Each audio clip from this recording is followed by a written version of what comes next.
അഹമ്മദാബാദിലേക്ക് ശ്രീനാഥ് ചന്ദ്രൻ നമുക്കൊപ്പം ചേരുന്നു. അവിടെ യഥാർത്ഥത്തിൽ ഇത്തരം അപകടങ്ങൾ ഭാവിയിൽ ഒഴിവാക്കാനുള്ള കേന്ദ്ര സർക്കാരിൻ്റെ നീക്കത്തിൻ്റെ ഭാഗമായി ഉന്നതാധികാര സമിതി രൂപീകരിക്കുമെന്നാണ് നമുക്ക് മനസ്സിലാകുന്നത്. ശ്രീനാഥ് ചന്ദ്രൻ ലേറ്റസ്റ്റ് ആയുള്ള വിവരങ്ങൾ എന്താണ് അഹമ്മദാബാദിൽ നിന്ന്?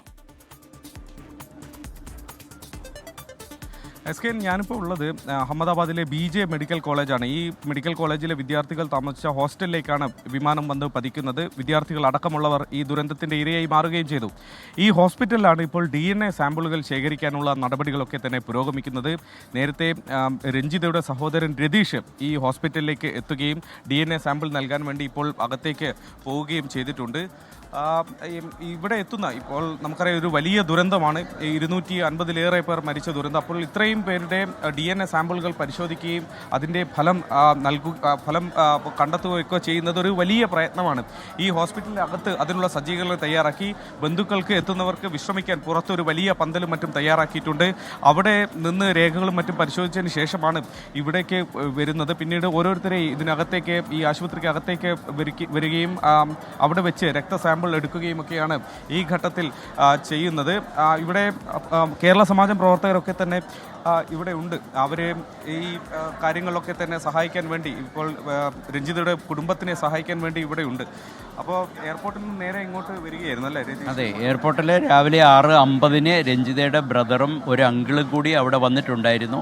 അപ്പോൾ അവിടെ നമ്മളെ കേരള സമാജത്തിൻ്റെ ആൾക്കാരും അവിടെ എത്തിയിട്ടുണ്ടായിരുന്നു. അവർക്കും സൗകര്യങ്ങൾ ചെയ്യാൻ വേണ്ടി വണ്ടി കൊണ്ടാണ് പോയത്. പക്ഷേ അവിടെ എയർലൈൻസിൻ്റെ ആൾക്കാരും അവരുടെ വണ്ടി കൊണ്ട് അവരും സ്റ്റാഫ് വന്നിട്ടുണ്ടായിരുന്നു. അപ്പോൾ അവിടെ ഇപ്പം ഇന്നലെ ഹോസ്പിറ്റലുമായിട്ട് ബന്ധപ്പെട്ടപ്പോൾ അറിയാൻ കഴിഞ്ഞത് ഒരു 72 മണിക്കൂർ സമയം കഴിയും DNA ടെസ്റ്റ് നടത്തി കഴിഞ്ഞാൽ. ഇപ്പോൾ അവരിവിടെ വന്നു കഴിഞ്ഞിട്ട് നേരെ BJ മെഡിക്കൽ കോളേജിൻ്റെ ഉള്ളിൽ സാമ്പിൾ കളക്ട് ചെയ്യാനായിട്ട് ഇപ്പോൾ അവിടെ പോയിട്ടുണ്ട്. അപ്പോൾ അതൊരു താമസം എയർലൈൻസുകാർ ഹോട്ടൽ റൂം ബുക്ക് ചെയ്തിട്ടുണ്ടെന്നാണ് അറിയാൻ കഴിഞ്ഞിട്ടുള്ളത്. ഏതായാലും ഇപ്പോൾ രക്തസാമ്പിൾ കൊടുക്കാൻ വേണ്ടി രതീഷ് അകത്തേക്ക് പോയിട്ടുണ്ട്. എയർലൈൻ വിമാന കമ്പനി എയർ ഇന്ത്യ കാര്യമായി തന്നെ വലിയ സഹായങ്ങളൊക്കെ തന്നെ ഇവിടെ എത്തുന്ന ബന്ധുക്കൾക്ക് ചെയ്യുന്നുണ്ട് എന്ന് ബോധ്യപ്പെട്ട നിമിഷം കൂടിയാണ്. വിമാനത്താവളത്തിൽ എയർ ഇന്ത്യയുടെ ഉദ്യോഗസ്ഥരുണ്ടായിരുന്നു.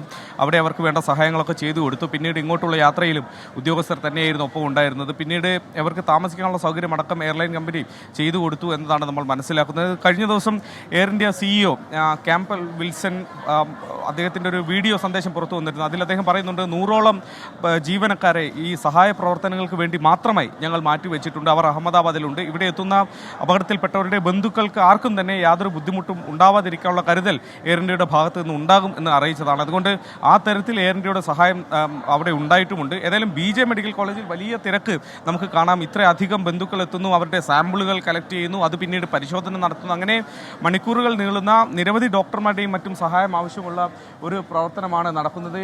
എനിക്ക് തോന്നുന്നത് അതെ, രതീഷ് ഇപ്പോൾ പുറത്തേക്ക് വരുന്നുണ്ട്. ഈ രക്തസാമ്പിൾ കൊടുത്തതിന് ശേഷം ഇപ്പോൾ രതീഷ് പുറത്തേക്ക് വരുന്നുണ്ട്. ഏതാണ്ട് ഒരു 10-15 മിനിറ്റ് സമയം മാത്രമേ അതിനുള്ളിൽ ഉണ്ടായിരുന്നുള്ളൂ. രക്തസാമ്പിൾ നൽകുക മാത്രമാണ്, DNA പരിശോധനയ്ക്കുള്ള ഒരു സാമ്പിൾ നൽകുക ഒരുപാട് സമയത്തെ പ്രവർത്തനമല്ല. അതിനുശേഷം ഇപ്പോൾ അദ്ദേഹം പുറത്തേക്ക് വരുന്നുണ്ട്. അദ്ദേഹത്തോടൊപ്പം ഉള്ളത് എയർ ഇന്ത്യയുടെ ജീവനക്കാരാണ്, എയർ ഇന്ത്യയുടെ സ്റ്റാഫാണ്. അവർ വിമാനത്താവളത്തിലും ഉണ്ടായിരുന്നു.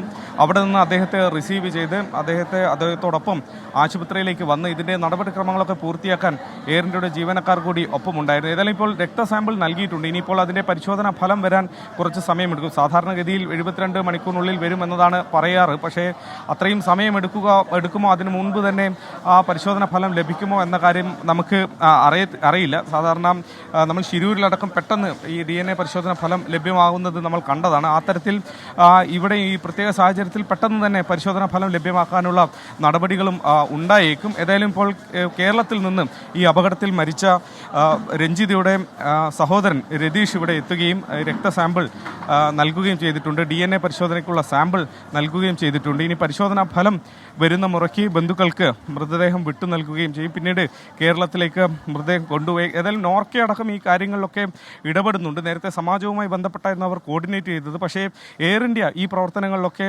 നേരിട്ട് ഇടപെടുകയും ഈ മൃതദേഹം വിട്ടു നൽകുന്നതിനും പിന്നീട് നാട്ടിലേക്ക് കൊണ്ടുപോകുന്നതിനുമൊക്കെയുള്ള സൗകര്യങ്ങൾ പെട്ടെന്ന് തന്നെ ചെയ്ത് കൊടുക്കുകയും ചെയ്യുന്നുണ്ട്. അതുകൊണ്ട് എയർലൈൻ്റെ ഭാഗത്തുനിന്ന് വലിയ സഹായം ഈ ഘട്ടത്തിൽ ഉണ്ടാവുന്നത് കൊണ്ട് തന്നെ വലിയ ബുദ്ധിമുട്ടുകളൊന്നും തന്നെ ഈ ഘട്ടത്തിൽ ഇവിടെ എത്തുന്ന ബന്ധുക്കളെ സംബന്ധിച്ചിടത്തോളം ഉണ്ടാവുന്നില്ല. വലിയ നഷ്ടം നേരിട്ട് വരുന്ന വലിയ ദുരന്തത്തിലൂടെ കടന്നു പോകുന്ന കുടുംബങ്ങളാണ് ഓരോന്നും രഞ്ജിതയുടെ അടക്കം സാഹചര്യം നമ്മൾ കഴിഞ്ഞ ദിവസങ്ങളൊക്കെ വിശദമായി പറഞ്ഞതാണ്. ഏതായാലും ഇപ്പോൾ രക്തസാമ്പിൾ നൽകി ഇപ്പോൾ രതീഷ് പുറത്തേക്ക് വന്നിട്ടുണ്ട്. എസ് കെ പുല്ലാട്ടെ മരിച്ച രഞ്ജിത നായരുടെ സഹോദരൻ അഹമ്മദാബാദിൽ എത്തിയ കാര്യം പ്രേക്ഷകർക്കറിയാം. അദ്ദേഹം ബ്ലഡ് സാമ്പിൾ നൽകാനായി മെഡിക്കൽ കോളേജ് ആശുപത്രിയിൽ എത്തിയതാണ്. ബ്ലഡ് കൊടുത്തു കഴിഞ്ഞു. ഇനി DNA പരിശോധനയ്ക്ക് വേണ്ടിയാണത്.